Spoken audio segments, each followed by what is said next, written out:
Assalamualaikum warahmatullahi wabarakatuh. Kami dari kelompok 9, perkenalkan nama saya Bagas Edi Saputra, NIM 206. Saya Linda Aprilia, NIM 063. Saya Azra Alifia Zahira, NIM 273. Di sini kami akan menjelaskan transport lemak pada unggas. Selamat menyaksikan. Proses transport lemak dimulai dengan pencernaan di usus halus dengan bantuan enzim lipase pankreas dan garam empedu. Lemak tersebut dipecah oleh garam empedu atau emulsifikasi. Hasilnya adalah asam lemak bebas dan monogliserida yang lebih kecil. Komponen-komponen lipid ini kemudian diserap ke dalam sel glukosa usus atau enterosit. Di dalam enterosit terjadi resintesis di mana asam lemak dan monogliserida disatukan kembali membentuk trigliserida atau TEG. Kemudian dikemas bersama protein menjadi partikel lipoprotein transport. Gas partikel lipoprotein yang membawa lemak, makanan atau eksogen dilepaskan langsung ke aliran darah dan mengalir melalui vena porta hepatik atau darah portal menuju hati atau hepan. Hati berfungsi sebagai pusat pemrosesan. Lemak ini diproses dan dikemas ulang menjadi very low density lipoprotein atau VLDL yang biasa dikenal sebagai lemak endogen karena disintesis di hati. VLDL kemudian dilepaskan ke sirkulasi darah sistematik untuk didistribusikan ke seluruh tubuh. Saat bersirkulasi dalam darah, enzim lipoprotein memecah. Asam lemak dilepaskan kemudian diserap oleh sel otot untuk energi atau sel lemak untuk penyimpanan jangka panjang. Garam empedu sangat penting dalam proses pencernaan ayam.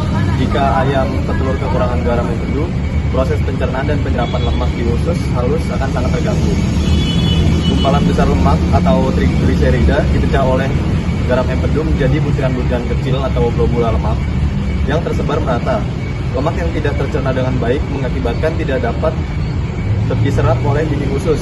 Hal tersebut menyebabkan beberapa permasalahan seperti penyerapan nutrien yang menurun, lemak yang tidak terserap akan terbuang dalam feses yang menyebabkan pengurangan energi yang ada pada ayam. Hal tersebut menyebabkan berbagai dampak buruk, yaitu pada pertumbuhan, kesehatan, dan yang paling penting bagi ayam petelur yaitu produksi telur. Buat transport lemak dapat mengaruhi kesehatan dan produktivitas ayam petelur.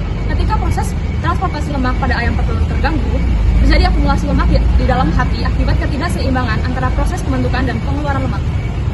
Gangguan ini umumnya disebabkan oleh tidak berfungsinya lipoprotein dalam membawa lemak keluar dari hati sebagai organ utama dalam metabolisme. Akibatnya, timbul kondisi steatosis, hepatik, dan peradangan yang mengganggu fungsi hati sebagai organ utama dalam metabolisme, detoksifikasi, serta intensitas protein penting untuk produksi telur. Dampaknya, efisiensi penggunaan pakan menurun, kualitas telur memburuk, dan laju produksi telur menjadi lebih rendah. Pada kondisi ini, ekspresi gen yang berperan dalam pembentukan lemak seperti FASN dan ACACA mengalami peningkatan, sedangkan gen yang mendukung proses oksidasi lemak seperti CPT1A justru menurun.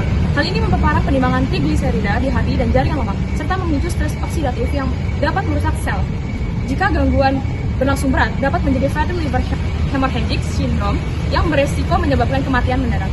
Selain itu, gangguan ini turut memengaruhi komposisi lipid dalam kuning telur yang berdampak pada kestabilan telur dan nilai gizi. Strategi nutrisi paling efektif adalah memastikan lemak pakan dapat diemulsi, dicerna dan diserap secara maksimal.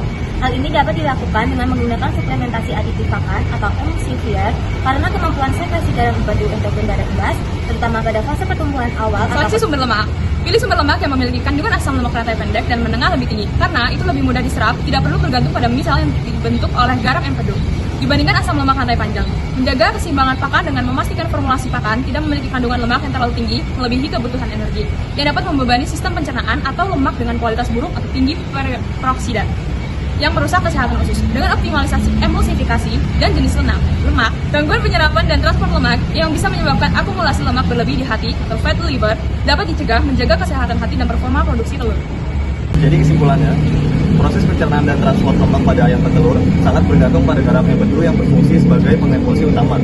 Kekurangan garam empedu akan menghambat emulsifikasi dan penyerapan lemak yang berakibat pada malabsorpsi nutrien, hilangnya energi, dan penurunan performa produksi telur. Untuk mengatasi keterbatasan empedu endogen, strategi nutrisi yang paling efektif adalah dengan memberikan suplementasi asam empedu, eksogen atau emulsifier pakan. Selain itu, pemilihan sumber lemak yang mengandung asam lemak rantai menengah lebih tinggi juga dianjurkan, karena hal itu dapat diserap lebih cepat dan tidak bergantung pada mekanisme misel empedu, sehingga menjamin utilisasi lemak yang maksimal, menjaga kesehatan hati, dan menjaga produktivitas unggas. Sekian penjelasan dari kelompok kami. Kurang lebihnya mohon maaf. Wassalamualaikum warahmatullahi wabarakatuh.